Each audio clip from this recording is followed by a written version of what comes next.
नव्यानेच करण्यात आलेला औसा ते खानापूर रस्ता भादा रस्ता हा लगेच खराब झाला आहे। तो त्वरित दुरुस्त करून घ्यावा अशी मागणी एमआयएमच्या वतीने करण्यात आली आहे।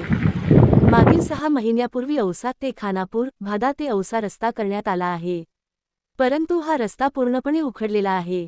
या रस्त्याचे निकृष्ट दर्जाचे काम करण्यात आले। बीबीएमसह सर्वच काम कापेट केल्यानंतर चौथ्या दिवशी रस्ता उखडला आहे। कोट्यावधी रुपये खर्च करून रस्ता चांगल्या दर्जाचा झाला नाही। तालुक्यातील अनेक ठिकाणी असे प्रकार झाले आहेत। रस्ते एका महिन्यातच खराब झाले आहेत। औसा शहरातील हाशमी चौक ते हनुमान मंदिरपर्यंत रस्त्याचे काम चालू आहे। त्या अगोदर नाली करण्यात आली नाही। रस्त्याचे काम सुरू करण्यात आले आहे। यामुळे भविष्यात अडचणी होणार आहेत व पावसाचे पाणी लोकांच्या घरात शिरणार आहे।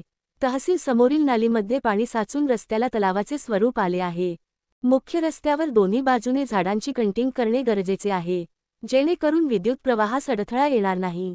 त्यामुळे विद्युत तारा तुटून स्पार्किंग होऊन नुकसान होणार नाही। तरी सदरील सर्व बाबींवर लक्ष देऊन यावर योग्य ती कार्यवाही करावी। तालुक्यातील कामे दर्जेदार करावीत, त्याशिवाय कंत्राटदारांना बिले दिले जाऊ नये। केलेल्या कार्यवाहीचा अहवाल जनतेला द्यावा अशी मागणी एमआयएमच्या वतीने मुजफ्फर अली इनामदार यांनी केली आहे।